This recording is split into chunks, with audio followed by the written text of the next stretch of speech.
I knew the moment I read the text that something inside me was about to break, but what I didn't expect was how quiet the breaking would feel. My phone lit up on the kitchen counter, and when I turned it over, the words sliced through me like a cold blade. "You're not invited to the wedding. It's a classy event." My sister didn't bother dressing it up, softening it, explaining it. Just a declaration, a dismissal.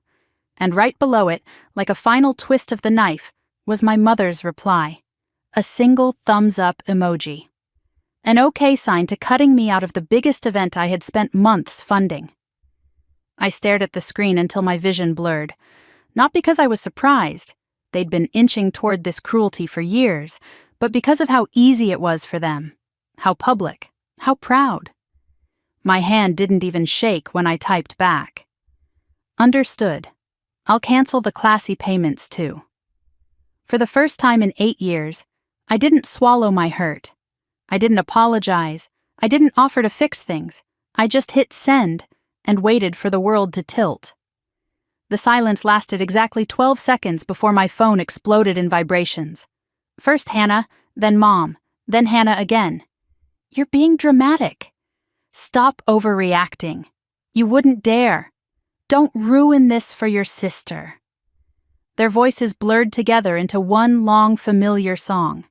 The same chorus I'd been conditioned to hear since I was old enough to understand the unequal weight of their expectations. I walked away from the phone and poured myself a glass of water I didn't really want. Anything to keep my hands busy while messages kept rolling in, each more entitled, more demanding, more sure I'd fall in line. I took a breath and did something I had never done in my life. I turned the phone face down and let them scream into the void. For a moment, the apartment felt strangely quiet, as though even the walls were holding their breath. The morning sun fell across the tiny living room I'd worked so hard to afford, my quiet place, my safe place, the one space no one else had paid for. Hannah always joked it looked too simple, that it wasn't elegant enough for someone making good money in tech. But I liked my small, uncluttered world. I liked that I didn't owe it to anyone. I sat at the table trying to steady my thoughts, but memories kept flooding in before I could push them away. 8 years of holidays where I paid the bill, 8 years of emergency calls from Mom, rent shortfalls, medical co-pays, car repairs, 8 years of Hannah's tuition, Hannah's rent, Hannah's entire wardrobe for her marketing job she never kept for long. And now the wedding, the venue deposit, the florist, the designer dress, the photographer whose rates made me dizzy but whom Hannah insisted on because Evan's family expects something sophisticated. I had been handing over my savings while they erased me from the picture. A sharp ping again. Another message. I flipped the phone over and saw a barrage of notifications from Instagram. One of Hannah's bridesmaids had posted a reel from a bridal fitting, glittering dresses, champagne flutes, loud laughter, and in the comments someone asked, "Will your sister be walking you down the aisle?" Hannah's reply froze the breath in my lungs. God, no. She wouldn't fit the vibe. She's not classy. Not classy. I clicked the comment thread. It got worse. She'd just embarrass us. She's sweet, just not our type of crowd. She doesn't get social things. I sat back, pulse thundering in my ears. There it was. The truth they'd been trying to hide behind polite excuses and half smiles. They weren't excluding me because space was limited, or because they misunderstood my schedule, or because weddings are complicated. They were excluding me because they were ashamed of me. Because in their eyes, I wasn't the right kind of sister, not pretty enough, not polished enough, not wealthy-looking enough, even though I was the one funding the entire event. I covered my face with both hands, but the tears didn't come. What washed over me wasn't sorrow, it was clarity, painful, burning clarity. This wasn't new. It was the same story told with different words. I remembered being 10 and handing Hannah my only birthday cupcake because Mom said, "She needs it more than you." I remembered staying up until 2 in the morning, tutoring Hannah through her senior year English class, while Mom praised her for working so hard and barely looked at me. I remembered sitting alone at my college graduation because Mom couldn't get time off, only to find photos on Facebook of her having brunch with Hannah the same day. And I remembered every time I was told I was too sensitive, overthinking, imagining things. But the comments online were real. The text was real. Their laughter was real. I picked up my phone and scrolled through the latest messages. Hannah's panic was rising. "You're going to ruin everything. Mom says you're being childish. You know you don't fit in with Evan's family. Stop making this about you." I whispered to the empty room, "I never made any of this about me." The phone buzzed again, a call this time. "Mom." I let it ring out. Another call. I rejected it. When the third one came, I answered because I knew she wouldn't stop. Her voice hit me like cold water. "Lena, what is the meaning of this? Hannah is beside herself." "She told me I'm not invited," I said calmly. "So, I'm respecting her wishes." Mom scoffed. "You know how she gets when she's stressed. She didn't mean it." I almost laughed. "She put it in writing." Mom didn't miss a beat. "Well, she regrets it now, and you, of all people, should rise above petty insults." "Petty?" I repeated. "You agreed with her." "It was just an emoji," Mom snapped. "Goodness, you're dramatic. This wedding is important for our family's standing. Don't throw away years of work for a moment of hurt feelings." There it was again. The quiet confession of where I ranked. Family standing above my dignity. Hannah's future above my presence. Their image above my worth. I stared at the blank wall while Mom kept rambling, defending Hannah, lecturing me, reshaping the narrative so I came out selfish no matter what I did. But I wasn't 10 anymore. And this time, the guilt slid off me like water. "Mom," I said finally, "I've been paying for a wedding I'm not allowed to attend." The line went silent. Then she exhaled sharply. "Why does everything have to be about money with you? Hannah needs you. Family helps family." I closed my eyes. Family should respect family too. She didn't answer. I hung up first. My hands trembled, not with fear but with the strange electricity of making a choice I couldn't undo. I stood, walked to the window, and looked out at the city I'd built a life in by myself. A life they never congratulated me for. A life they happily drained dry. They thought I would bend. They thought I would apologize. They thought I would clean up whatever mess Hannah made because that was the role they gave me. The fixer, the wallet, the background character. But I had just stepped off that stage. And tomorrow, whether they were ready for it or not, the consequences of their choices would begin landing like falling dominoes. I woke the next morning to the sound of my phone vibrating across the nightstand, sharp, insistent, impossible to ignore. For a moment, I didn't remember what had happened the night before. Then the memory hit like a bruise pressed too hard. Hannah's text, Mom's emoji, my own response that felt like the first deep breath I'd taken in years. I reached for the phone, not out of hope, but out of resignation. I knew exactly what I'd find. 37 messages. Most from Hannah, 12 from Mom, and a few from numbers I didn't recognize. Likely bridesmaids who suddenly felt entitled to demand that I fall back in line. I didn't open a single one. I placed the phone face down again, letting the chain reaction unfold without me. Outside, the morning light filtered through the curtains, thin and quiet. A strange calm settled over me, the kind you feel when a storm has already destroyed everything it could touch. I got dressed, grabbed my bag, and drove to work like it was any other day, though the tension in my chest pulsed with every turn of the wheel. By the time I pulled into the parking garage, my phone had racked up another 17 messages. I turned it off completely. Let the world burn, I had work to do. Inside the office, everything was as it always was. Coffee brewing, keyboards clicking, my team laughing about something in the break room. For a moment, I let the normalcy soothe me. No one here cared about the wedding. No one viewed me as a bank account. No one measured my worth against social status or appearances. I was just Lena, senior data analyst, reliable and competent. But by midday, even the refuge of fluorescent lights and spreadsheets couldn't protect me. The receptionist buzzed my desk. "Lena, your mother is on the line. She's called 3 times. Should I tell her you're unavailable?" I swallowed hard. "I'll take it." The voice that burst through the phone was sharp enough to grate metal. "Lena, this is unacceptable.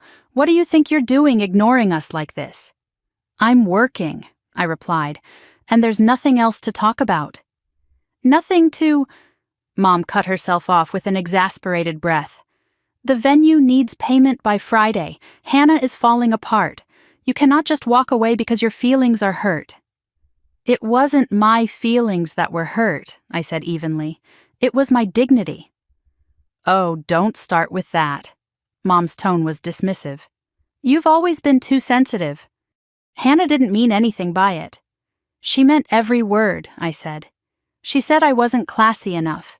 She told the internet I would embarrass her. She uninvited me from an event I'm paying for." Mom scoffed. "You're blowing this out of proportion. You know how Hannah is.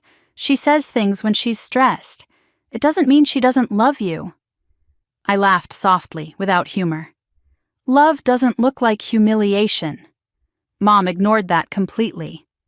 "Family sacrifices for family. You're established. Hannah is just starting out. You should want to invest in her future."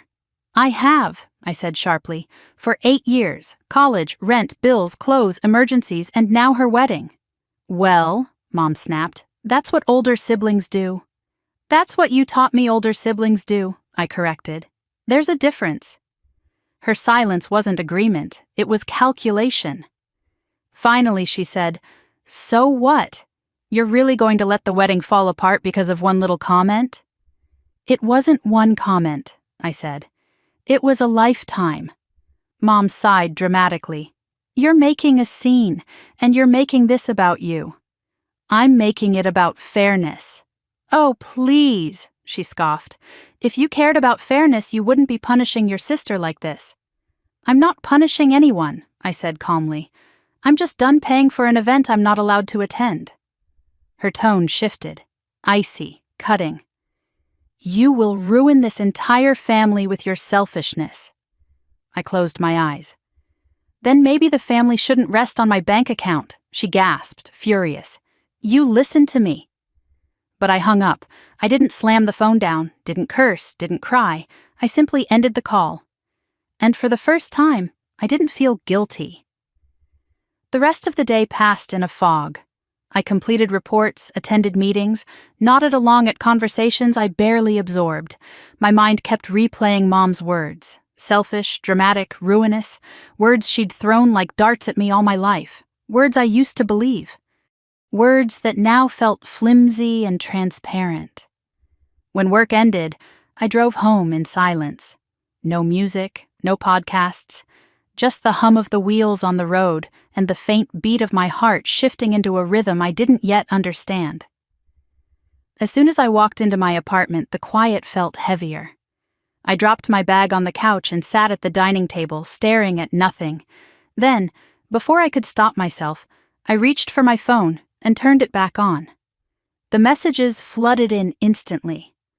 From Hannah, "Please tell me you're not serious. Mom says you're being impossible. Do not ruin my wedding. You're making everything worse. You always ruin things. Why are you doing this to me?" Then from Mom, "Call me back immediately. This isn't negotiable. Fix this. You will regret this behavior." My hands didn't shake this time. I scrolled through each message like they belonged to strangers. When the phone rang again, I answered out of sheer exhaustion. Hannah's voice came through fast and frantic. "Lena, this is insane. You can't do this. The venue needs the second payment by Friday. Mom said you're being vindictive." "I'm not being vindictive," I said. "I'm respecting your wish.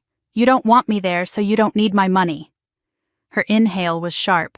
"You're doing this on purpose, to hurt me." "You hurt me first." "Oh my God." Hannah groaned dramatically. "You're really going to play the victim?" "I'm not playing anything," I said. "I'm finally seeing things clearly." She scoffed.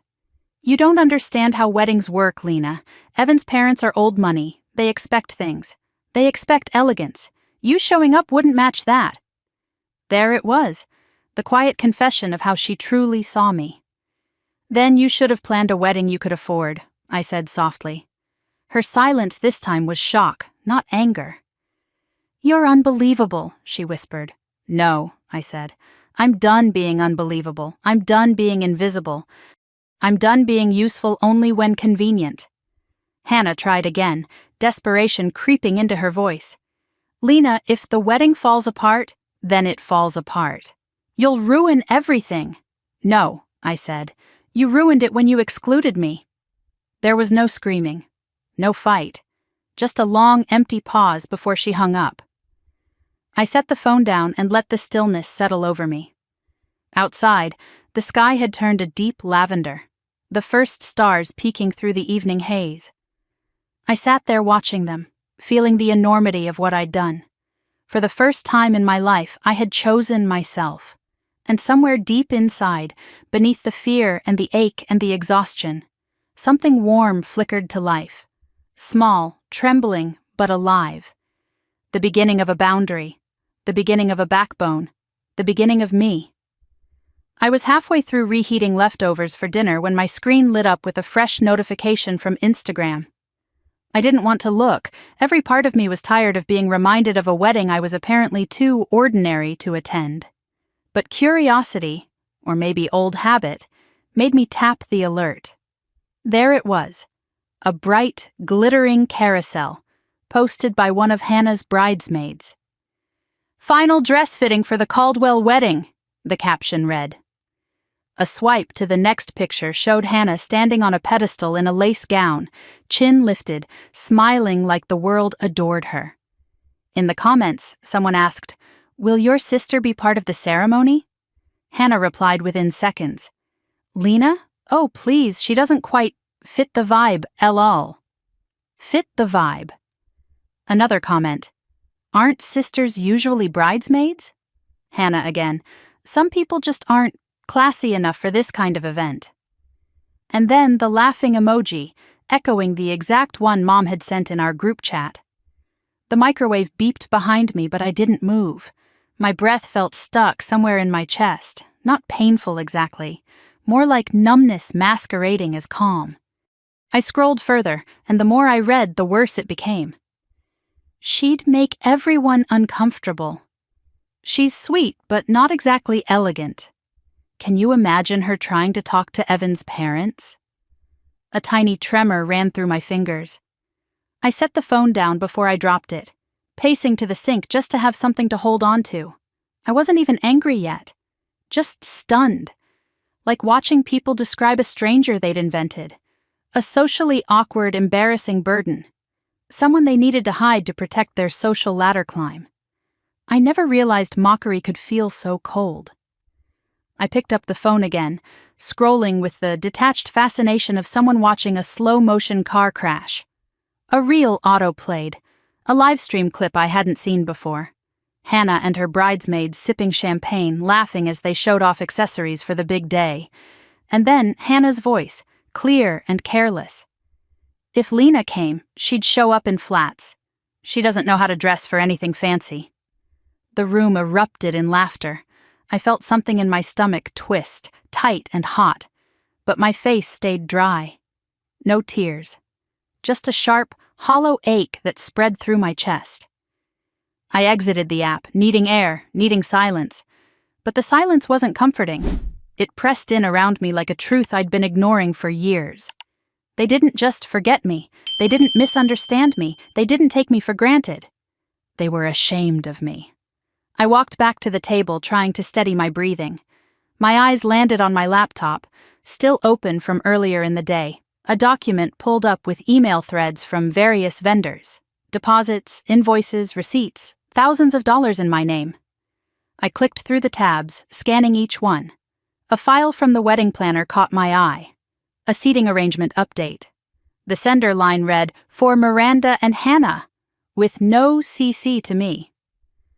The planner had intentionally left me out of the correspondence, but kept the billing under my name.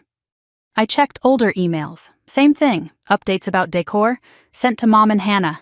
Decisions about catering, sent to Mom and Hannah. Detailed notes on the floral white garden archway, Sent to Mom and Hannah. Not once in 6 months was I copied on anything that wasn't specifically a bill. I leaned back, exhaling. It wasn't neglect. It wasn't forgetfulness. It was design. An intentional decision to take my resources while minimizing my presence. A dull throb began behind my temples. I stood, almost aimlessly, pacing the apartment until the movement pushed a memory to the surface. Something from a year ago. Hannah in a cafe, stirring her latte with the confidence of someone whose life was always supported by invisible hands. "If I ever get married," she'd said casually, "I want everything to feel elevated, like old money vibes. Can you imagine? A Vineyard View ceremony or Lakeview estate? That's the dream." I remembered laughing. "You know those places cost as much as a full year's rent, right?" She rolled her eyes. "Not everything is about money, Lena." I should have known then. They'd always been preparing for a future where my role was clear. Fund it, but don't appear in it. My phone buzzed again, snapping me out of the memory.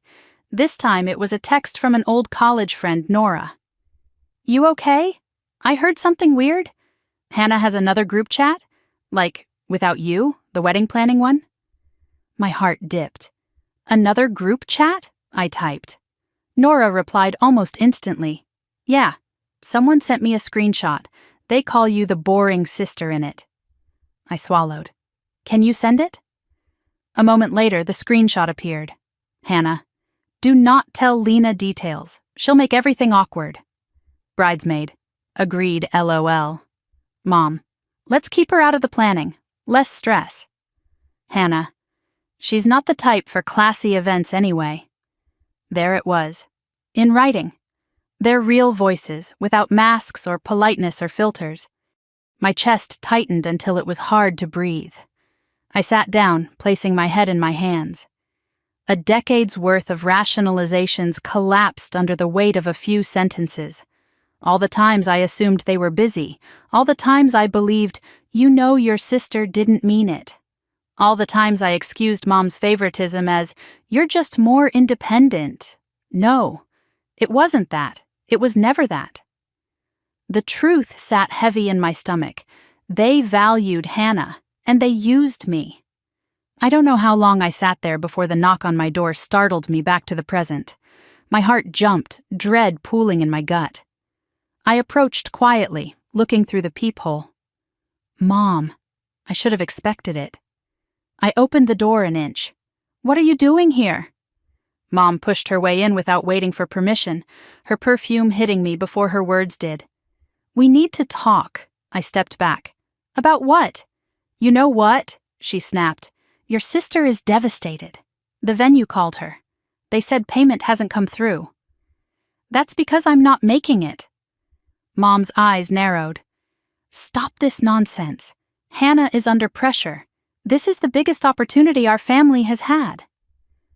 "Our family?" I repeated softly. "Or just you and Hannah?" She ignored that. "You know how important the Caldwells are. You know what this marriage could mean." I clenched my jaw. "I know what it's cost me." Mom exhaled sharply like I'd said something offensive. "You're the successful one. You're supposed to support us." "No," I said. "I was supposed to be your daughter, not your income." Her expression flickered, just for a second, with something like surprise, but it hardened instantly. "Are you really going to throw away your sister's future because you want attention?" A bitter laugh escaped me. "Attention? I don't want attention. I want respect." Mom scoffed. "You always twist everything into an attack. You always pretend everything isn't one."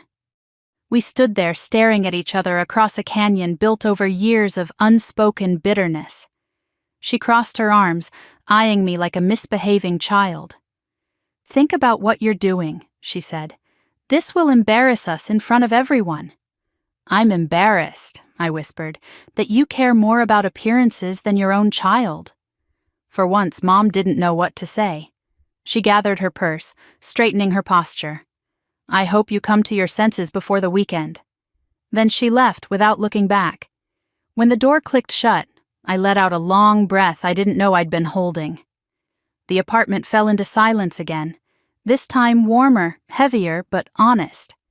I walked to the window, looking out at the streetlights blinking below. I didn't have a plan yet. I didn't know what tomorrow would look like. But one thing was becoming clearer by the hour. If I wanted peace, I'd have to create it myself.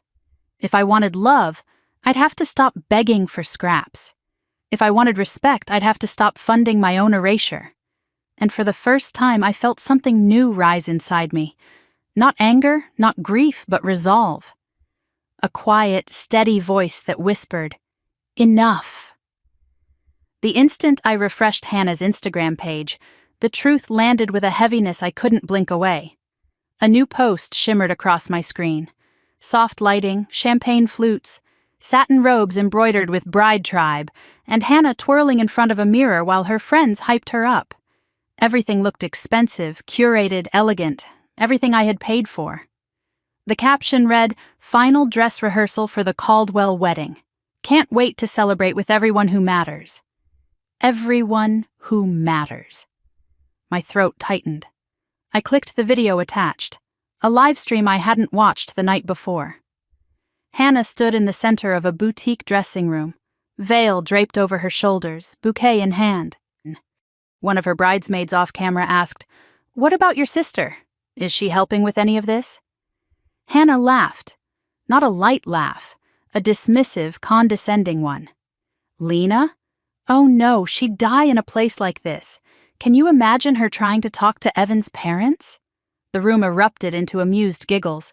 "She'd probably show up in flats," another bridesmaid added. Hannah shook her head, smirking. "Exactly, this is a classy event. Not whatever vibe she brings." The comment section below reflected the same cruelty. "She isn't bridesmaid material. Some people just aren't meant for high-end weddings. Good for you for keeping the drama out." Drama. They meant me. I locked my phone, but the silence in the room seemed to echo their voices, overlapping until my chest felt too tight to breathe. I pressed my palms to the table, bowing my head for a moment. I wasn't sure which hurt more, their insults or the realization that none of this was new. They'd been saying things like this for years. Only now, it was public. After a moment, I forced myself to breathe and opened my laptop. I wasn't sure what I was looking for. Answers, proof, something to ground myself. What I found instead was worse. A wedding planner email thread sat open in one of my tabs. The subject line read, "Updated details for the Carter-Caldwell ceremony. Sent to Miranda Carter and Hannah Carter, not me." I scrolled. Notes about decor changes, seating arrangements, timeline adjustments, a revised budget. My revised budget. Then at the very bottom, "Thank you, Lena, for covering the premium upgrade last week." The planner had meant to send that line only to Mom and Hannah. The email was forwarded to me by mistake. My stomach churned. Even the planner understood my role, payer, not participant. I clicked through older emails. It repeated again and again, plans and decisions shared between Mom and Hannah, invoices sent to me. My phone buzzed. "Nora, hey, I don't want to stir anything, but did you know there's another family group chat, the one they used to plan the wedding, without you?" My fingers froze. "No, why?" Nora sent a screenshot. Not from gossip, not twisted, just raw, unfiltered cruelty. "Mom, Lena doesn't need to be involved, it'll complicate things." Hannah, "Agreed, she'll make everything awkward, she doesn't fit the aesthetic." Bridesmaid, "Best to keep her out of the planning, Lowell." Mom again, "Less stress overall." I stared at the screen until the words blurred. I knew my mother preferred Hannah. I knew she saw me as the responsible one, the steady worker bee meant to support the hive but never shine. But seeing it written out, calculated exclusion, cut deeper than anything they'd said to my face. I closed the laptop and let myself sink into the couch. My mind wandered, uninvited, to the last time I remembered Hannah speaking about me with pride. I was 12, she was 8, and she'd told her friend on the playground, "My sister is the smartest person ever." She'd said it with wide-eyed admiration. That little girl was gone, replaced by someone who measured love by social standing and deemed me unworthy. My phone buzzed again, this time a call. Mom. I didn't pick up. Not yet. Instead, I stood and walked to the kitchen sink, splashing cold water on my face. My reflection in the window looked tired, but there was something new there too, something harder, something done. When my phone finally fell silent, I returned to the table. A new email had come through from the wedding planner.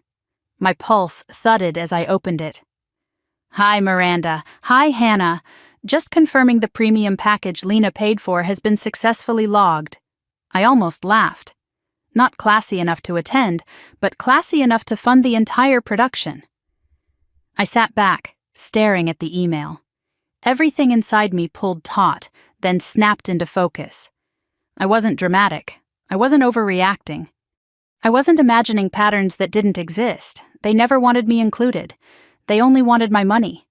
And now, they didn't even have the decency to hide it. A knock jolted me from my thoughts. I wasn't expecting company. My heart skipped. Then I looked through the peephole. Mom. Of course.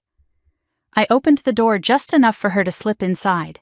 She pushed past me without waiting, like she always did, her coat still in hand, perfume trailing behind her. We need to talk, she announced, as if I hadn't spent the last 24 hours drowning in the words she and Hannah had thrown my way. I crossed my arms. About what? Mom spun to face me, eyes sharp, lips tight. Your sister is in tears. She says you're canceling payments the venue called. They said you haven't paid the next installment. Correct, I said. She blinked, stunned by my calm. Lena, don't be ridiculous. Hannah is overwhelmed. You know how she gets. This wedding is important for our family. For your image, I corrected, not for me. You're being unkind, Mom snapped. You're punishing her. No, I said evenly. I'm respecting her wishes. She doesn't want me there. She didn't mean it, Mom protested. She posted it publicly, I reminded her. She mocked me publicly. Mom waved a hand. She was stressed. You can't take everything so personally. I stared at her, a long, steady look. You really don't hear yourself, do you? She froze. I took a step forward. You raised me to carry everything, bills, responsibility, guilt, while she carried nothing, and somehow I'm the one who's selfish? Mom's jaw tightened. Don't twist my words. I don't have to twist them, I said. They're already sharp. She inhaled, annoyed and threatened all at once. You are going to call the venue back, apologize, and fix this. No, I said. Her eyes widened. What did you say? I said no. Silence dropped between us like a stone. You're making a terrible decision, Mom said finally. This will embarrass us. I shook my head. No, what's embarrassing is being used by your own family and pretending it's love. Mom opened her mouth but didn't speak. She stood frozen in the doorway, stunned that her authority, her lifelong control over me, had hit a wall for the first time. I walked to the door and opened it. Good night, Mom. She stared at me, as if waiting for me to blink first. I didn't. After a long moment, she stepped outside, her expression tight with disbelief. As the door closed, the quiet wrapped around me again. But this time, it didn't suffocate. It felt like a beginning. I returned to the laptop, eyes drifting toward the list of vendors. Instead of fear, I felt clarity, resolve, strength I didn't know I had. Tomorrow, I would make the calls they never believed I'd dare to make. And for once they would learn what it felt like when I didn't save them. I woke the next morning before my alarm, eyes wide open in the dim light. No racing heart, no dread. Just a strange, quiet certainty pulsing through me. The same text from last night sat in my notifications like a bruise I kept pressing. You're not invited to the wedding. It's a classy event. And Mom's emoji seal of approval right under it. I stared at the message one last time before locking my phone and setting it aside. If they didn't want me there, then they didn't need my money there either. I brewed coffee, letting the bitter smell fill my apartment. My hands still trembled a little, but not from fear. More like adrenaline, the kind that comes right before you finally walk away from a fire you've been standing in for years.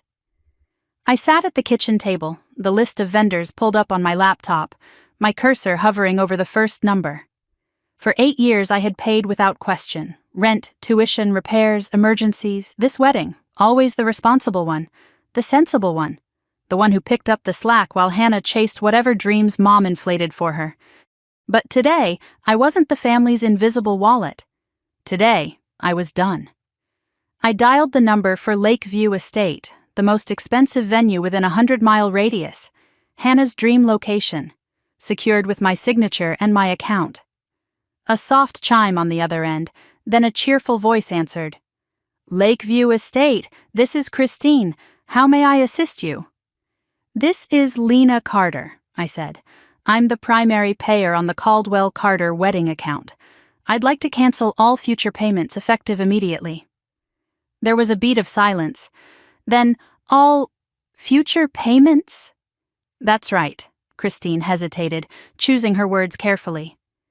You do understand this may affect the bride's reservation date? There is a waiting list. I understand, I said. Go ahead with the cancellation. Her professionalism cracked for a moment. Of course, we'll notify the bride right away. I ended the call and stared at the blank wall ahead of me. One down.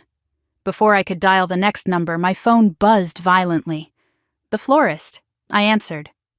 Hello? Hi, is this Lena? This is April from Evergreen Florals. I'm calling because we received notice from the venue that you canceled your payment. The bride, Hannah, was just on the phone with us trying to confirm the flower arches, but there's an issue with the account. I took a breath. Yes, that's correct. April exhaled like she had been holding in a laugh. She sounded surprised. I didn't respond. I didn't need to. When the call ended, I moved down my list. Next up, catering. I dialed the number for the caterer, an upscale firm specializing in elevated, curated luxury dining experiences, another one of Hannah's must-haves. After 2 rings, someone answered. Silver Plate Catering, this is Drew. This is Lena Carter. I need to cancel the seafood tasting menu and all pending payments for the Caldwell Carter wedding. Drew cleared his throat. All of them? Yes. All right, I'll update the system. The bride will be notified. I could practically hear him raising an eyebrow. I hung up, pulled in a slow breath, and moved to the photographer, then the DJ, then the bridal spa appointment I'd never been invited to. One by one, the charges that drained my savings disappeared from my responsibility. With every cancellation, the knot of anxiety in my chest loosened another inch. By midday, a strange feeling settled over me. Not guilt, not fear, but liberation. For the first time in years, I wasn't bracing for the next demand. I wasn't worrying about how to stretch my paycheck. I wasn't bending myself backward to make someone else's dream easier. My phone buzzed on the table again. I didn't look immediately. I let it ring twice before turning it over. Mom. Of course, I answered. What do you think you're doing? Mom snapped. No greeting, no pause. The venue called Hannah in a panic. They said you canceled the payment. Are you trying to humiliate us? No, I said calmly. I'm honoring her wishes. Don't be smart with me, Lena. Hannah is devastated. She's been in tears all morning. You know how she gets when she's overwhelmed. She said I wasn't invited, and that I wasn't classy enough. Oh, for heaven's sake, Mom scoffed. You're still upset about that? It was a joke. You're blowing everything out of proportion. Mom, she said it in front of her friends. She said it online. She didn't mean it. And even if she did, does it matter more than your sister's future? There it is, I whispered. What? Mom demanded. The part where her life matters more than mine. Mom bristled. Stop twisting my words. The wedding is important for our family's standing. The Caldwells expect... I don't care what the Caldwells expect, I said. And apparently they don't expect to meet Hannah's embarrassing sister, so this works out for everyone. Mom inhaled sharply. Listen to me. You will pay the balance today. Do you understand? No. For a moment there was silence, pure, incredulous silence. What did you say? Mom's voice was low, dangerous, the voice she used when I was 8 and dared to push back on something she'd decided. I said no. You're making a fool of yourself, she hissed.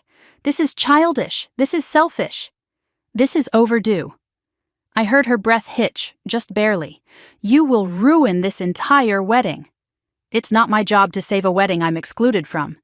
You're being dramatic, she snapped. No, I said, I'm being done. I hung up before she could respond. The room felt still in a way I almost didn't trust. I leaned back in my chair, closed my eyes, and let the weight of that single syllable settle into my bones. No, I had said it. I had survived it. And nothing collapsed around me. Not the ceiling, not my job, not my world.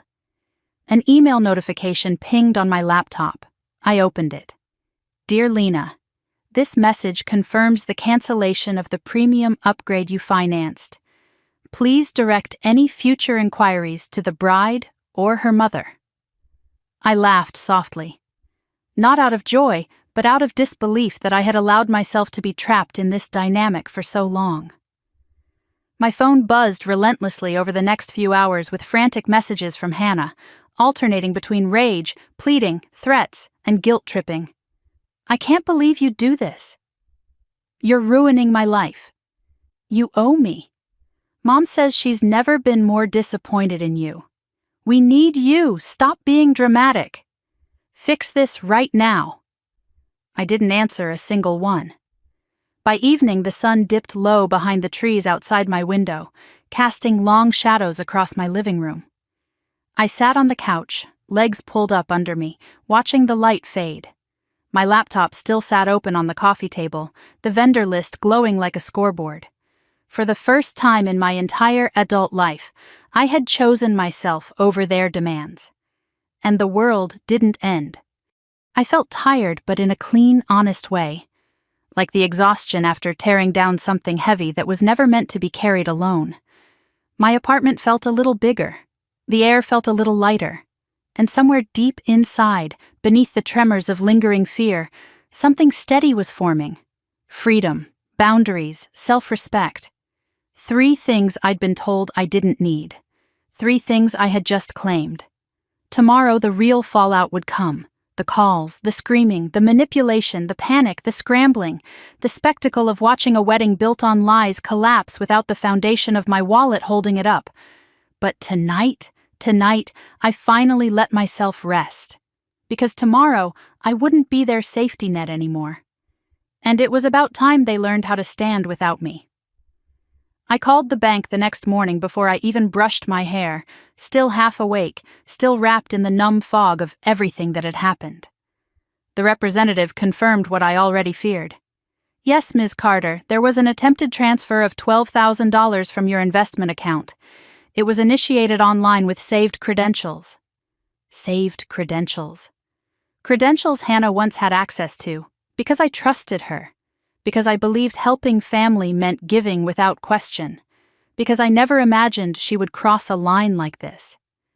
I didn't authorize it, I said quietly. We've blocked the transaction, the representative assured. But we recommend changing all passwords and enabling higher security. My throat tightened. Thank you. When I hung up, I sat there on the edge of my bed staring at the wall. My heartbeat wasn't frantic. It was steady, cold. The clarity of betrayal did that. It didn't shock me anymore. It just carved something deeper. By mid-morning, I had changed every password, frozen my accounts, and added 2-factor authentication strong enough to keep out anyone except me. And with every step, I felt something unravel. An old version of myself slipping away like shedding a skin I never wanted to grow in the first place. At noon, my phone buzzed. Mom. I ignored it. It buzzed again. Hannah. Ignored. Then a text from the wedding planner. Urgent. Bride attempting to dispute charges we have receipts for under your name. Please confirm cancellation stands. I typed 2 words back. It stands. I put my phone face down and exhaled. My apartment was silent except for the faint hum of the refrigerator.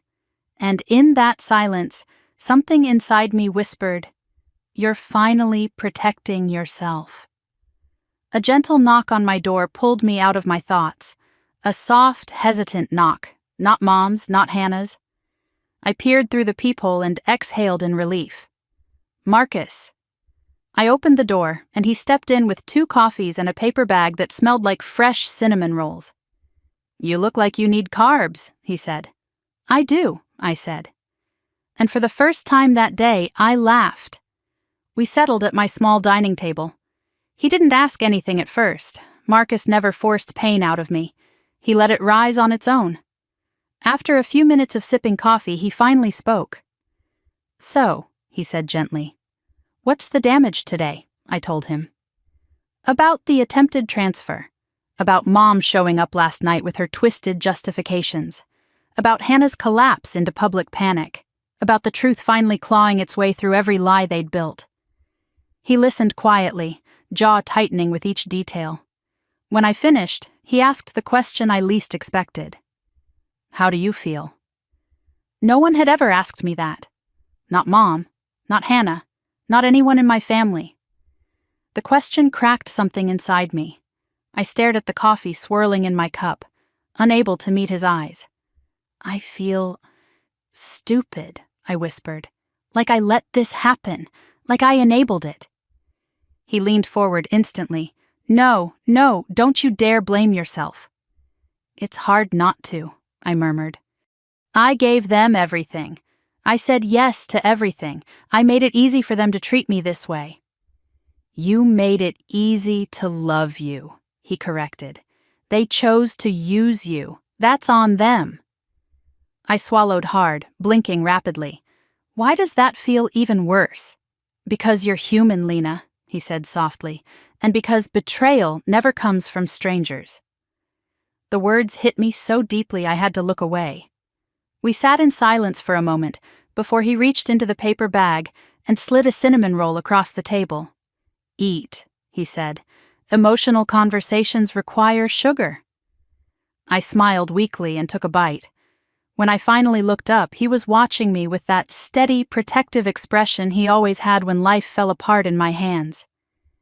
"You know," he said, "this is the first time I've seen you draw a line with them." "It feels horrible," I admitted.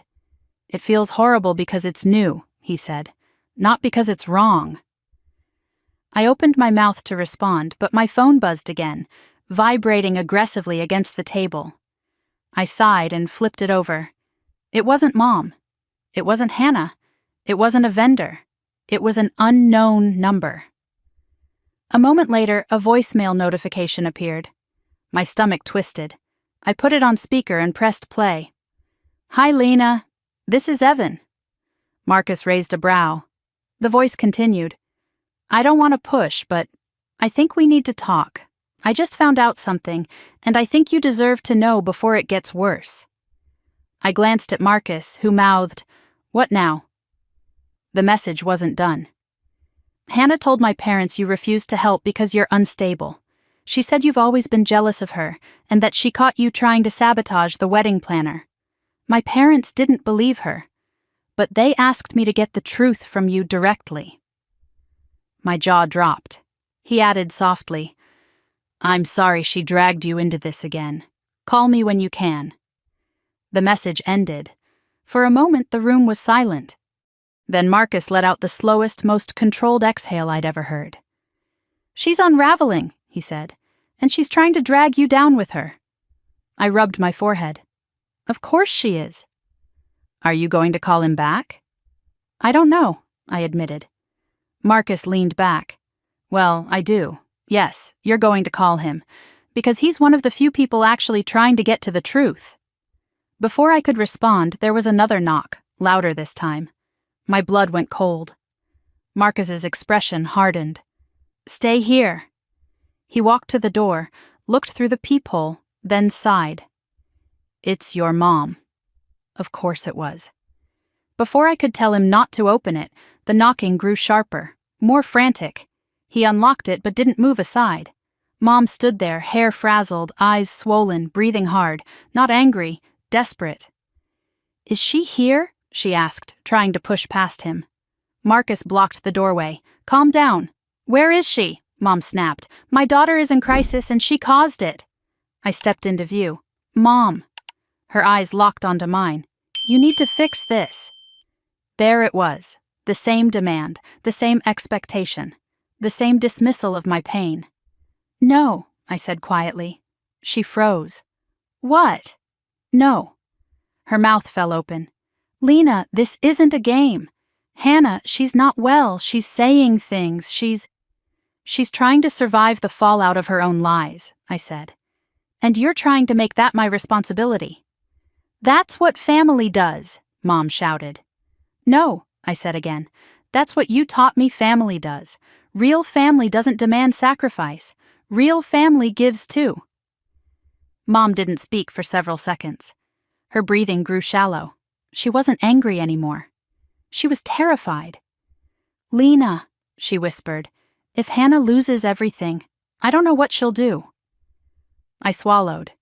"You mean," I corrected softly, "you don't know what you'll do, because your world revolved around her wedding, around impressing the Caldwells, around pretending we were something we couldn't afford to be." Mom's face crumpled, not in shame, in panic. For the first time I saw the truth. She wasn't afraid of losing Hannah. She was afraid of losing the illusion of status she'd clung to for years. "I'm not fixing this," I said gently. "I'm not cleaning up the mess." Mom stared at me, trembling. "Then who will?" Hearing those words, those helpless words, almost broke me. Almost. But I stayed steady. "You," I whispered, "and Hannah. Together. Without me." It was the first time my mother ever looked at me like someone she didn't know, like a stranger, and that alone told me everything about the relationship we'd had all my life. Marcus closed the door softly after she left. He turned to me. "You okay?" I exhaled shakily. "I don't know." But deep inside, beneath the ache and fear and exhaustion, one truth pulsed like a heartbeat. I was free, and freedom, real freedom, was terrifying and beautiful and painful and necessary, even if I had to walk through every shattered piece to reach it. Evan was already seated when I walked into the quiet cafe, hands clasped tightly on the table, eyes fixed on the door as though he'd been waiting for this moment far longer than a single night. He stood when he saw me, polite even in confusion, and offered a small, strained smile. "Lena?" he asked, as if confirming I was real. "Yes." I sat across from him. "I figured you had questions." He exhaled slowly. "More than I know how to ask." For a moment, neither of us spoke. The hum of the espresso machine filled the silence, along with the soft chatter of early customers. Then Evan leaned forward. "I didn't even know you existed." The words weren't accusatory, just stunned. I nodded. "I gathered that." "She told me she was an only child," he said quietly. "For 2 years. That's what I believed." His voice held genuine hurt, and for the first time, I saw him not as Hannah's fiancé, but as another person blindsided by her curated world. "What did she say happened between you?" he asked. "That I cut contact," I answered. "That I wanted nothing to do with her, or the family, none of which is true." Evan rubbed his forehead. "None of this makes sense." I folded my hands together. "Then let me tell you everything. From the beginning." So I did. I told him about supporting Mom and Hannah for years, paying Hannah's tuition, then her rent, then every emergency she and Mom created. I told him about the wedding expenses, the deposits, the upgrades, the florist, the catering, all quietly routed through my accounts. I told him about being excluded from the planning even as the bills kept coming. I told him about the texts, the Instagram comments, the humiliation, the dismissal. Evan didn't interrupt once. When I finished, he leaned back slowly, like he needed physical distance from the truth. His face had gone pale. She told my parents her mother was covering most of the wedding expenses, he said, that they were a traditional family who took pride in contributing. I shook my head. It was me. He stared at the table. She said you didn't come around because you struggled socially, that you didn't like crowds, that you didn't want to participate in high-pressure family events. My jaw tightened. She says I'm awkward a lot, if that helps. Evan looked pained. I thought she was protecting your privacy. I let out a quiet laugh.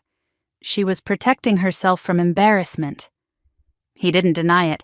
He didn't try to soften it. He simply absorbed it. Then he touched the folder I'd placed on the table, printouts of invoices, receipts, bank records. May I? He asked. I nodded. He flipped through each page slowly, eyes widening as the numbers added up. You paid for everything. Not everything, I corrected. Just most things. He swallowed hard. She told me you refused to help, that you were jealous, that you were trying to sabotage the wedding. I stared at him, stunned. Sabotage? Evan closed the folder gently. I don't think I've ever felt this foolish. It wasn't your fault, I said softly. Hannah has always been very good at managing appearances. He nodded, bitter understanding dawning on his face. My parents asked her last night why she hid her family, why she never brought you up. She said you two weren't close, that you caused drama. I looked down. I've never caused drama in my life. I believe that now, he said. A silence settled between us, heavier than before. This isn't just about money, Evan finally said. It's about trust. If she lied about you, what else has she lied about? He wasn't really asking me. He was asking himself. She can be different with people she thinks she needs, I said gently, and cruel to the ones she knows will never leave. His mouth tightened. She lied to me, to my parents, to her friends, to everyone. And herself, I added softly. He sat there for a long moment, staring into the distance. When he finally looked back at me, his expression had changed. Resolved, steadier, hurt, but clear. I think we need to meet again, he said. With my parents there. I hesitated. Are you sure that's a good idea? They deserve to know the truth, he said firmly. And so do I. His sincerity made something loosen inside my chest. Not relief exactly, but the sense that I wasn't crazy. That someone finally believed me without twisting the narrative into something ugly. We stood to leave. Evan paused before walking away. Lena, I'm sorry, he said quietly. Not just for what Hannah did, but for not knowing about you sooner. I didn't know how to respond, so I simply nodded. That night, while I was heating soup on the stove, my phone buzzed. I almost ignored it, but something compelled me to look. Hannah. What did you say to Evan? He's acting weird. His parents are asking questions. Fix this, now. Don't you dare ruin this for me. I set the phone face down on the counter. Not my fire to put out. But then, another notification. From the wedding planner. Urgent. Bride is claiming cancellation was due to jealous behavior from sister. She is attempting to reverse charges. Please advise. I let out a slow breath. Of course she was. Of course she'd rather spin a narrative about my instability than admit she'd betrayed the one person keeping her fantasy afloat. I finished dinner but barely tasted it. My thoughts were already spiraling to what tomorrow would bring. Meeting Evan's parents, explaining the past, exposing years of lies. I wasn't excited or triumphant. I was simply bracing. Because once the truth reached the Caldwells, nothing, absolutely nothing, would ever be the same for Hannah. When the night grew late and the apartment settled into its quiet hum, I stood by the window and whispered to myself, this wasn't the explosion. This was just the spark. A pounding knock rattled my door just as the sun was slipping behind the buildings, turning my apartment gold and quiet. I froze, heart thudding, because I already knew who it was. No one else knocked like that, sharp, impatient, entitled. I opened the door an inch.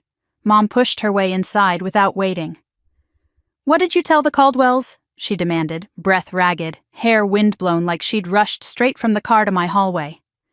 I shut the door behind her. "Hello to you too." "Don't play games with me, Lena." She spun around, eyes wild. "Evan's parents called. They spent 2 hours interrogating Hannah last night. They're talking about postponing the wedding. Do you have any idea what you've done?" I folded my arms. "I told them the truth." Mom's face tightened. "The truth," she repeated mockingly. "Your version of it." "That I've been paying for a wedding I wasn't invited to?" I asked calmly.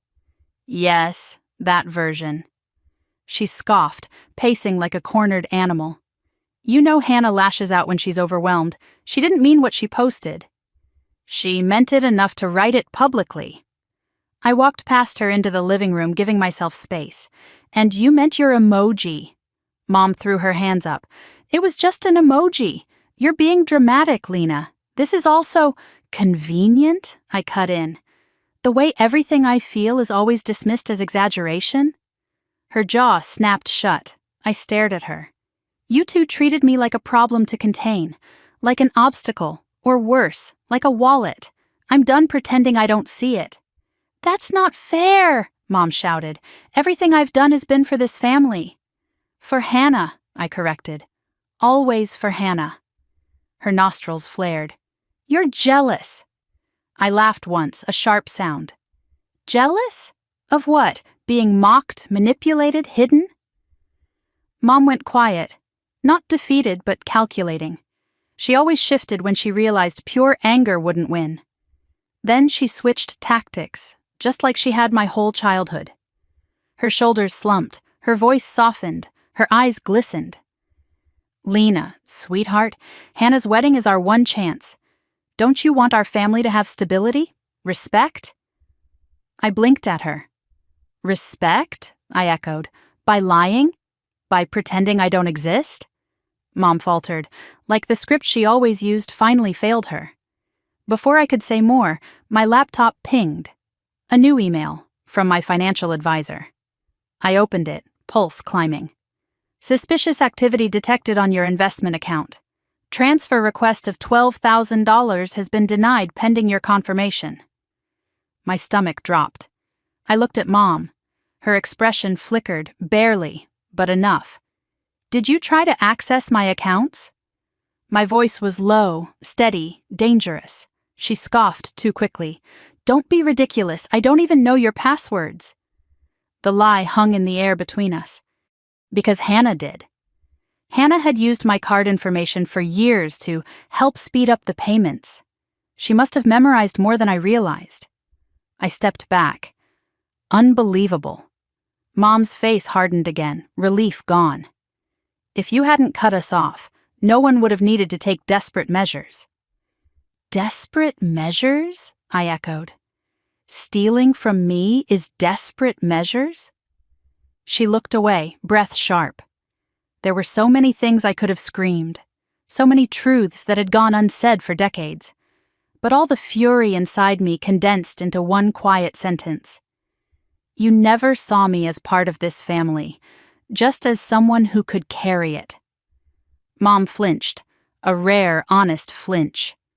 I moved to the bookshelf, needing something to hold on to, and saw the corner of a folder sticking out of her purse.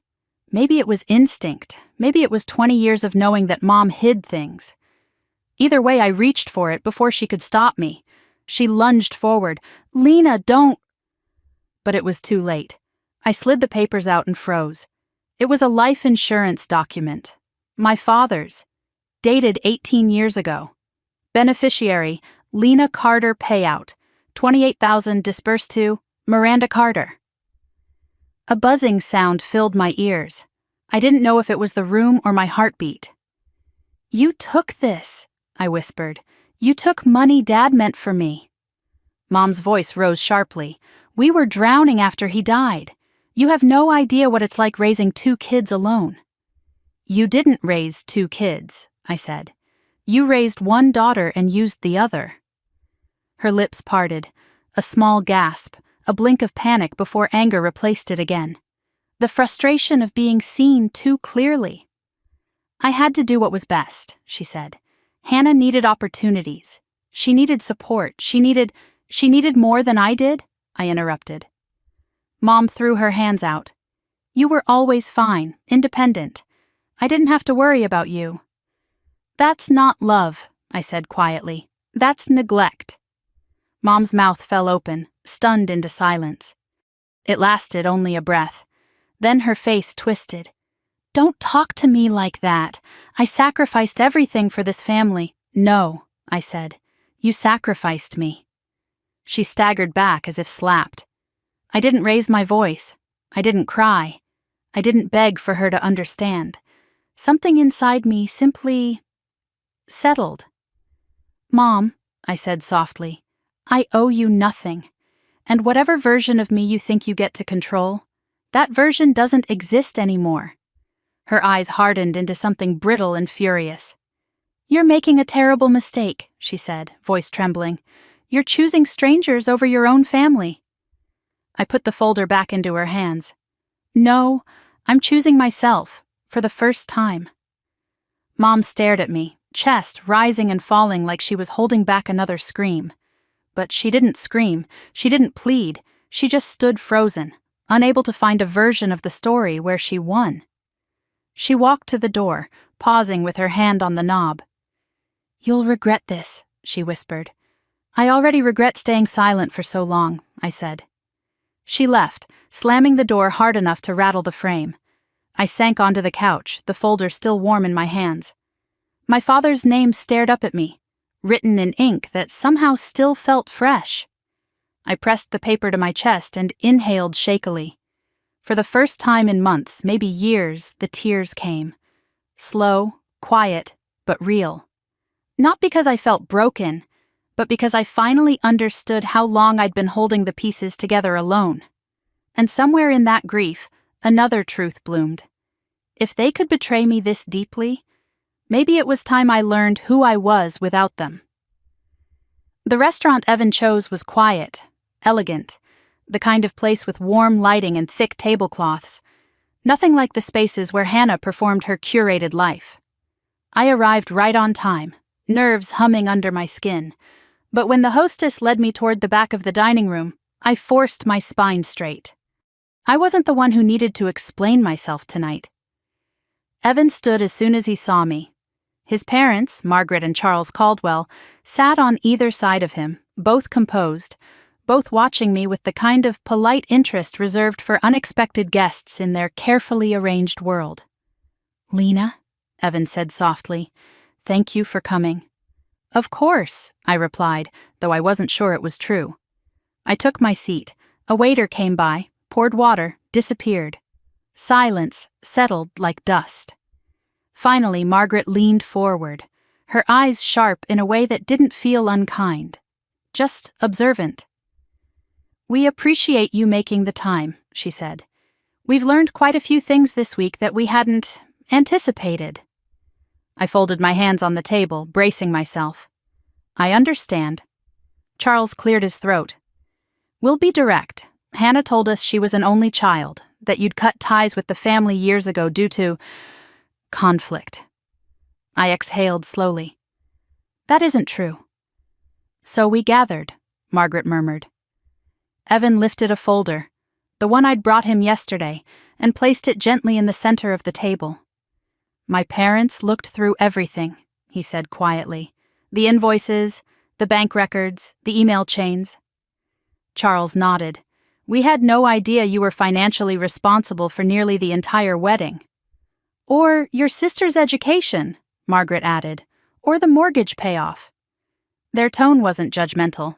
If anything, they sounded confused in a way that made my throat tighten unexpectedly, confused because generosity like mine didn't align with the story they'd been told. I kept my voice steady.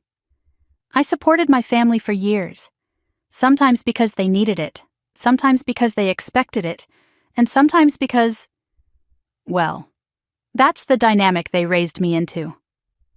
Margaret exchanged a glance with her husband. Charles cleared his throat. We're trying to understand why Hannah would hide that. The question wasn't simple, but the answer was. She was embarrassed, I said quietly. Not of what I did, but of who I am. I don't fit the image she wanted to project. Evan winced visibly. Margaret frowned. I saw the comments on Instagram. A pause. They were unkind. Unkind was such an elegant, gentle word for it. Still, I nodded. And I saw your mother's responses as well, she continued. The laughing emoji. The dismissive tone. The calm in her voice made the humiliation feel sharper. I looked down at my water glass. I don't think my mother ever intended for me to have a place in that wedding. Or in that world, Evan added quietly. No one spoke for a moment. The waiter approached, but we waved him off. I didn't know what they wanted from me. Explanation, apology, justification, reassurance. I just knew I didn't want to keep carrying the weight of every lie Hannah had told, so I told the truth. My dad died when we were kids, I said. After that, Mom struggled. She leaned on me a lot, even when I was still in high school. And with Hannah, well, she was the golden child, pretty, social. Everything Mom wanted to present to the world. I was the steady one, the one who could handle things. So, I handled everything. I shrugged lightly. I guess Hannah figured if I could handle everything, I could handle being invisible too. The words felt too honest, too raw, but they were real. Charles sighed slowly. I'm sorry, he said, surprising me. Family shouldn't be built like that.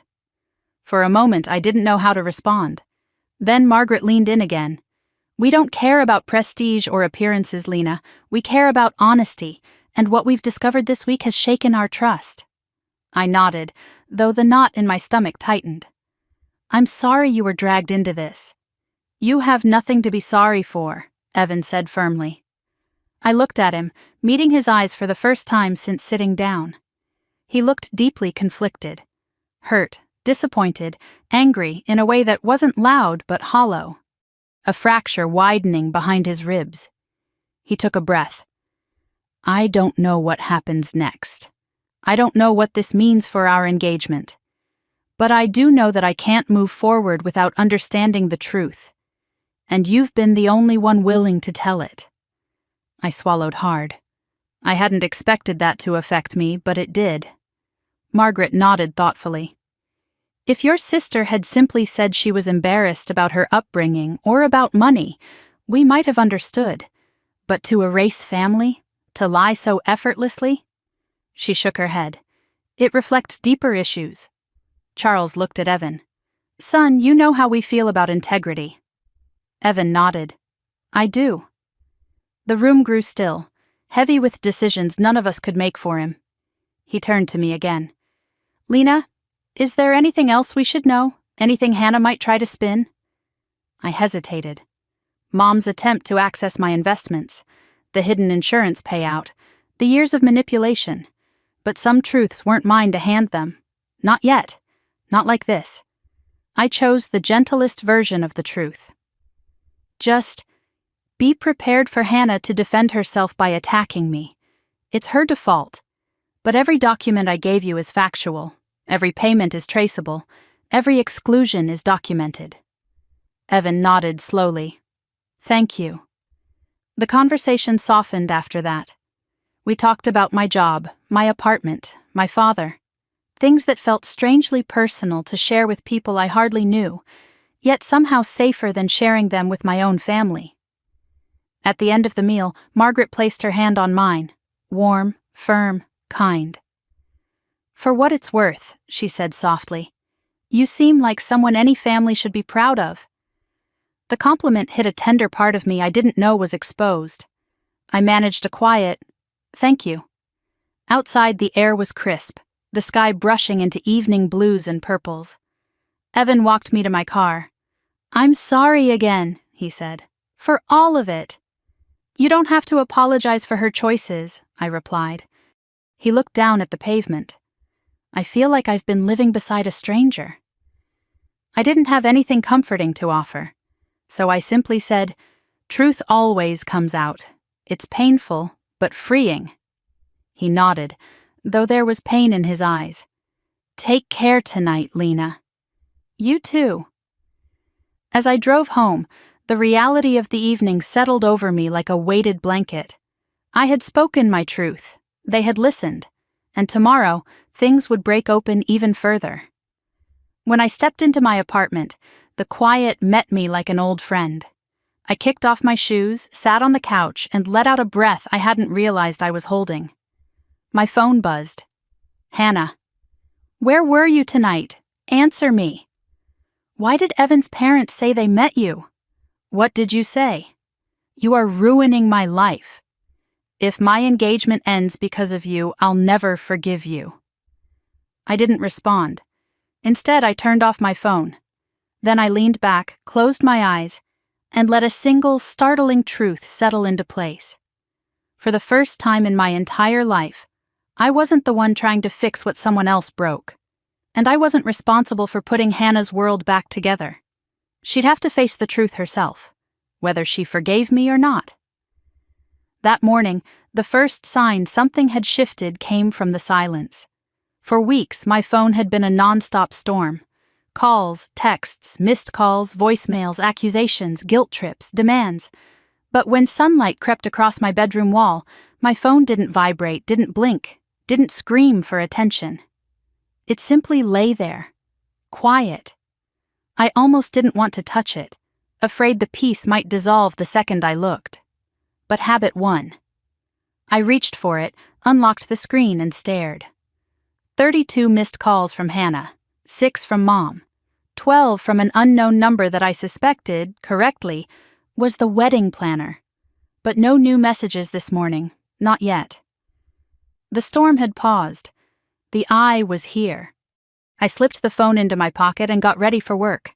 My reflection in the mirror surprised me, not because I looked different, but because I looked like myself, someone I hadn't seen in years, someone whose shoulders sat a little higher, someone who no longer flinched at her own name. By the time I reached the office, the quiet had followed me like a thin veil, light, fragile, but present. I settled into my desk, hoping for one normal day. Just one. But fate, or whatever cosmic force enjoyed irony, had other plans. My direct line rang. The receptionist's voice whispered through the receiver. Lena, I think you need to come to the lobby. Why? She exhaled in that way people do when they hope you won't blame them.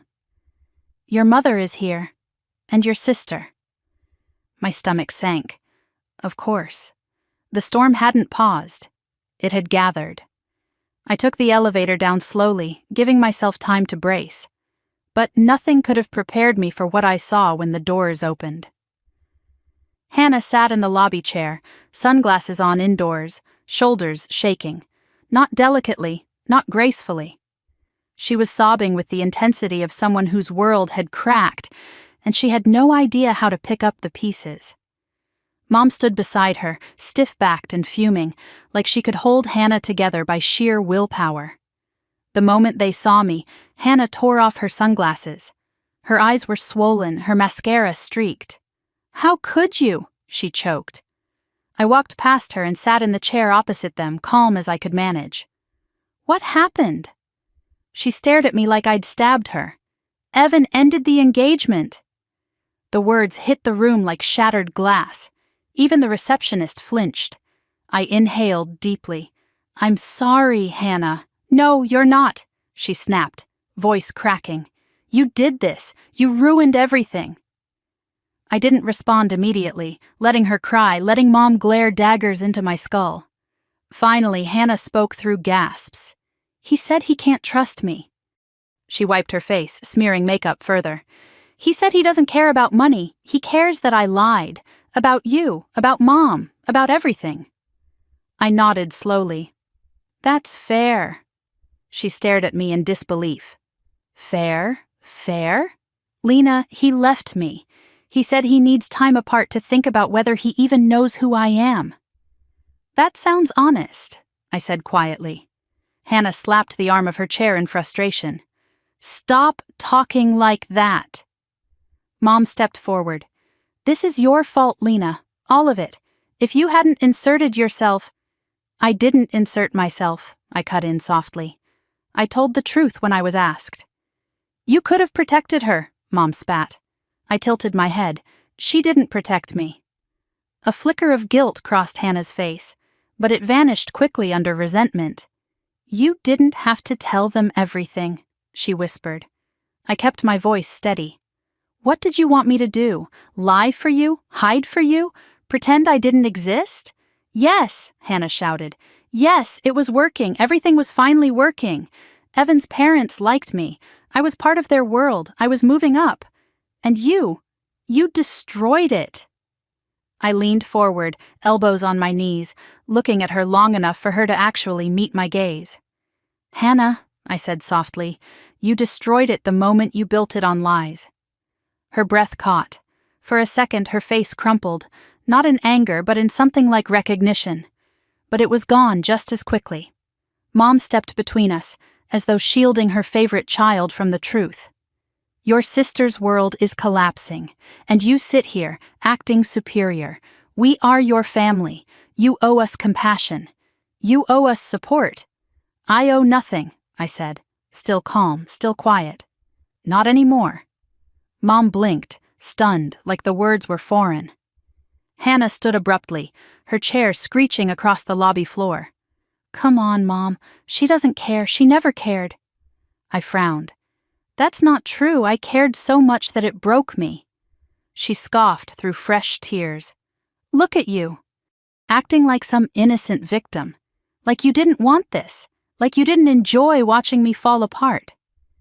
My chest ached. Not from guilt, but from the realization that Hannah genuinely couldn't imagine love that wasn't servitude. I didn't enjoy this, I whispered. But I won't carry it for you either. She laughed bitterly. You sound just like Evan. Maybe you two should date. Mom gasped. I simply blinked. Hannah grabbed her purse. You're cold. You're heartless. I met her gaze. No, Hannah, I'm tired. She stared at me, breathing hard. Something inside her wavered, anger fighting grief, resentment fighting shame. Then she shook her head and stormed toward the door. Mom followed, but not before turning back, eyes sharp. You will regret this, she said again, the same words she'd used before. But this time, they sounded like a curse whispered out of fear, not rage. When the door closed behind them, the lobby fell into silence. I sat still for a long moment, letting the weight of what had just happened settle around me. My chest felt heavy, but not in the suffocating way it once did. When I finally returned upstairs, my coworkers glanced at me, sensing the tension radiating like heat. I offered a stiff smile, sat at my desk, and stared at my screen without seeing anything. My world hadn't collapsed, but Hannah's had, and Mom's had, and part of me wondered if, by tearing away the safety net, I had pushed them into a spiral they weren't ready to face alone. But another part of me, the part that had been buried under obligation for years, knew the truth. If their world could crumble this easily, it was never my job to keep it standing. That evening, as the sky turned dusky lavender again, my phone buzzed one last time. A message from Evan. Just wanted you to know. None of this is your fault. Thank you for being honest. I hope you're doing okay. I set the phone down, closed my eyes, and let the quiet fill me. For the second time in weeks, I realized something almost terrifyingly simple. My life no longer revolved around cleaning up other people's chaos. And in the empty, peaceful stillness of my apartment, I felt something like hope take root in the space where guilt used to live. I didn't realize how exhausted I'd become until Saturday morning arrived, and I woke to sunlight instead of a vibrating phone. For the first time in months, no one was demanding anything from me. No bills, no crises, no guilt-laden requests disguised as family emergencies. Just quiet. I made coffee slowly, savoring every step, the grinding, the pouring, the steam curling over the rim of the mug. My apartment felt different now, lighter, like the air itself was adjusting to my new boundaries. Still, the peace felt fragile, like if I breathed too deeply, I might shatter it. I spent the morning cleaning my tiny balcony, sweeping away dead leaves and old dust. I repotted a plant I had neglected for months, a spindly pothos that somehow survived despite receiving the same half-attention I used to give myself. The symbolism wasn't lost on me. Just as I finished watering it, my phone buzzed. Marcus. The one friend who always knew how to read my silences before I understood them myself. "Open your door," he texted. I blinked, confused, but did as he asked. When I cracked the door open, Marcus stood there holding a grocery bag in one hand and a stack of board games in the other. He grinned. "I figured you could use a distraction." A small, unexpected laugh escaped me. "You brought Monopoly? That's cruel." "And ice cream," he added, lifting the grocery bag. "Cruelty balanced with kindness." He stepped inside without waiting and immediately surveyed the apartment with approving eyes. "It feels different in here," he said. "Different how?" "Like you finally exhaled." I shrugged lightly. Maybe I did. He unpacked the groceries like he'd done it 100 times, because he had. We cooked an easy lunch, ate on the couch, and let a movie play in the background. He didn't push, didn't pry, just sat beside me until my shoulders relaxed and my breath deepened. When the movie ended, he paused the screen and turned toward me. "You look lighter," he said. "I feel something," I admitted. "Not happy, not sad, just new." He nodded knowingly. "That's what happens when you finally drop a weight you weren't meant to carry." The words hit me harder than I expected. I swallowed, feeling emotion rise in my throat. Then Marcus did what he always did. Redirected before I drowned. "So," he said, leaning back, "you ready to tell me how it actually went? With Evan and his parents?" I exhaled. It was surreal. They were kind, confused, disappointed in her, angry at the lies, but not angry at me. "Good," he said firmly. "They shouldn't be." "And Evan—" I hesitated. He looked shattered. Marcus nodded slowly. "He loved her." "I think so. That's what makes betrayal hurt," he said. "Love doesn't protect us from pain. It multiplies it." A quiet settled between us, a thoughtful one. Marcus knew more about heartbreak than I ever let myself imagine. After a while, he nudged my shoulder gently. "Hey." "Yeah?" "You're doing the right thing," he said quietly, "even if it doesn't feel good yet." "It doesn't," I admitted. "It feels like burning down a house I lived in my whole life." He nodded. "Sometimes the house is full of mold you can't breathe in anymore." I rubbed my eyes. "Why does it still hurt?" "Because you expected more," he said. "And you deserved more." My chest tightened. I keep thinking about Dad, what he'd say right now, if he'd be disappointed in me. Marcus shook his head immediately. "No, absolutely not. Your dad would have been proud. He'd be furious at how you were treated.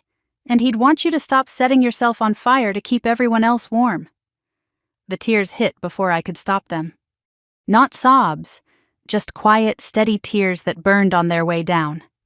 Marcus didn't flinch. He handed me a tissue and waited. After a moment, I whispered, "I miss him." "I know," he said. "I didn't realize how empty things felt without someone who actually loved me for me." Marcus's expression softened. "You're building that now. Real love. From friends, from new family, from people who actually see you. You're rebuilding what you lost." His words wrapped around something bruised in me, something deep and neglected. The rest of the afternoon passed in silence and small comfort. We played a round of Monopoly that nearly ended our friendship. Marcus cheated, I swear. Then settled on his favorite crime documentary until the sun dipped low. When he finally grabbed his jacket to leave, he paused at the door. "One more thing," he said. "Don't isolate yourself just because you're hurting. Call me, or Sarah, or anyone who makes you feel like you're allowed to take up space." "I will," I said quietly. "Promise?" "I promise."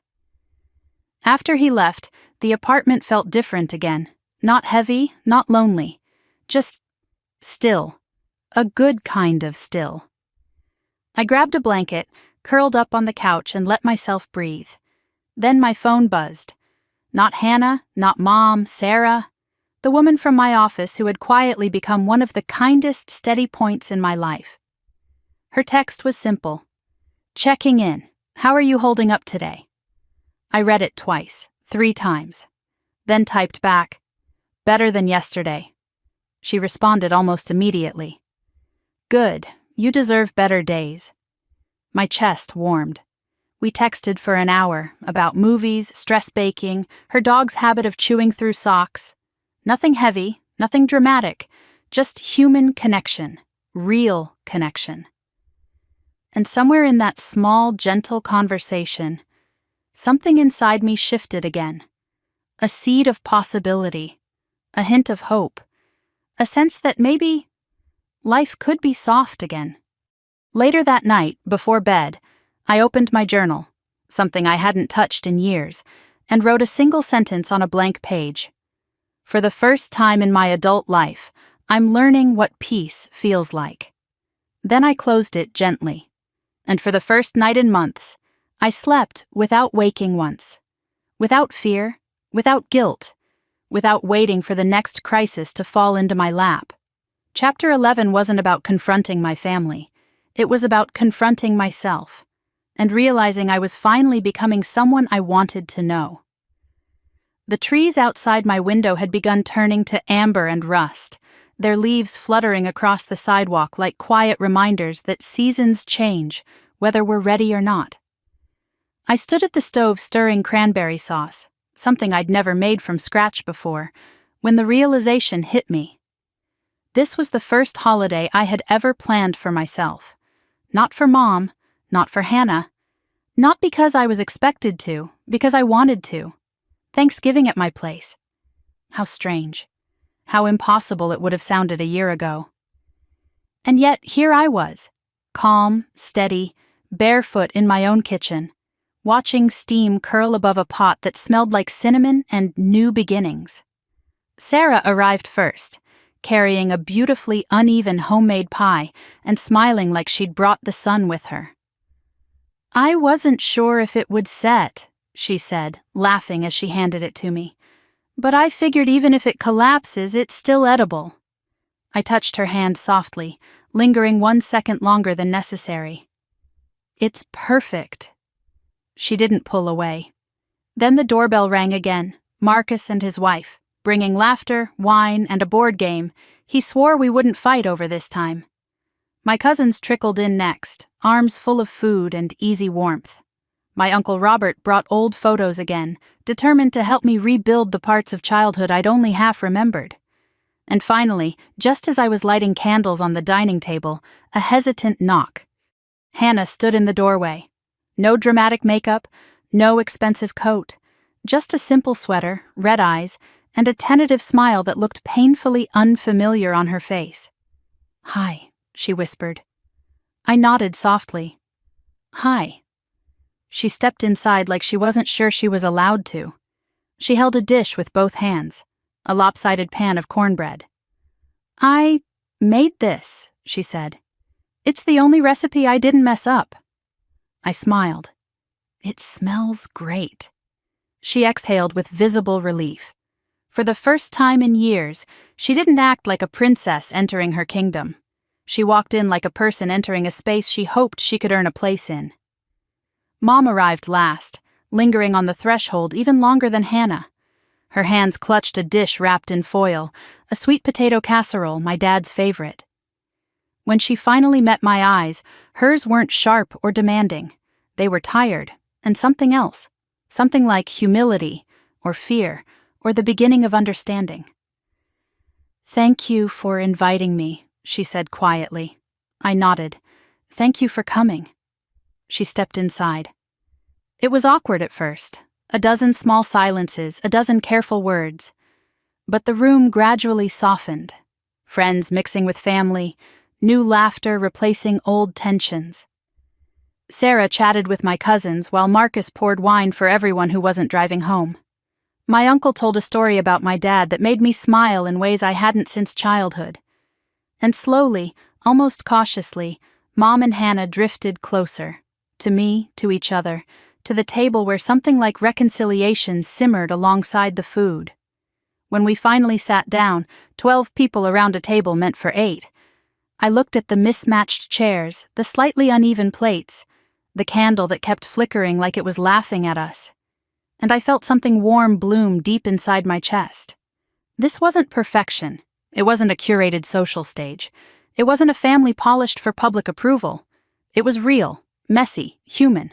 Mine. I raised my glass. "I'm grateful," I began, my voice steadier than it had any right to be, "for everyone here. This year hasn't been easy. It's been painful and confusing and messy, but it taught me something I never expected to learn." All eyes were on me, even Mom's, even Hannah's.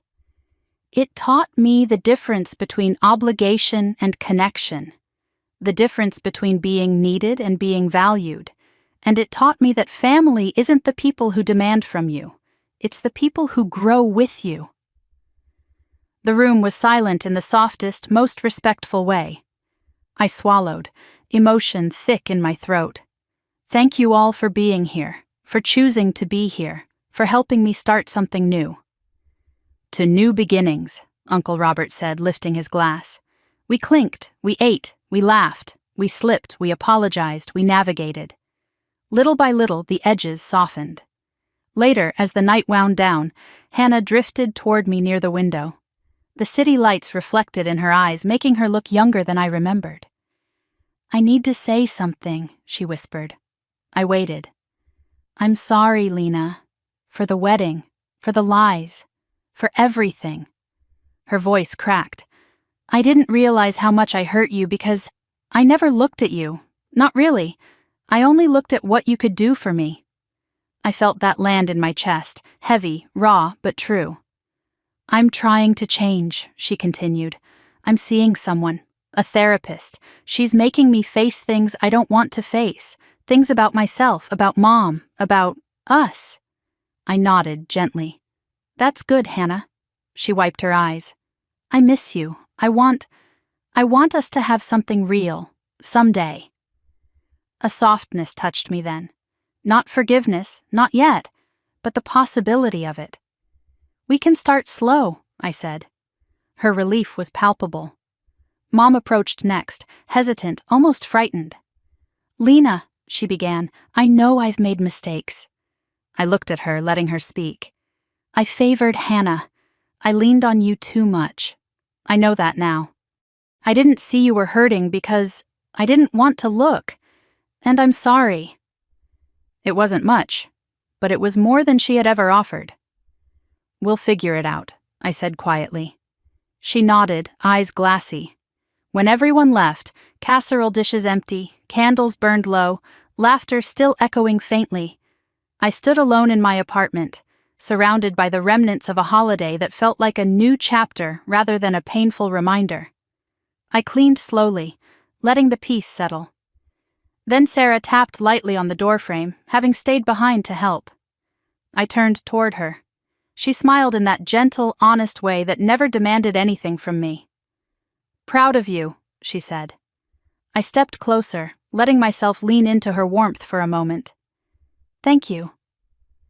When she left, I finally sat down with a cup of tea, wrapping my hands around the warmth. My story hadn't wrapped itself in a bow. Not every fracture was healed, not every wound was closed. But for the first time in my entire life, I was living a life that belonged to me, not a life built from obligation, but from choice. And that, I realized, was worth more than any wedding, any approval, any imagined classiness. If you've made it this far with me, thank you. And if you've ever had to walk away from family expectations to protect your own well-being, I'd love to hear your story too. Please like, comment, and subscribe if this journey resonated with you. Your support helps me continue sharing stories that remind us we're not alone, and that we all deserve a life built on respect, truth, and real connection. Here's to new beginnings, and to choosing yourself.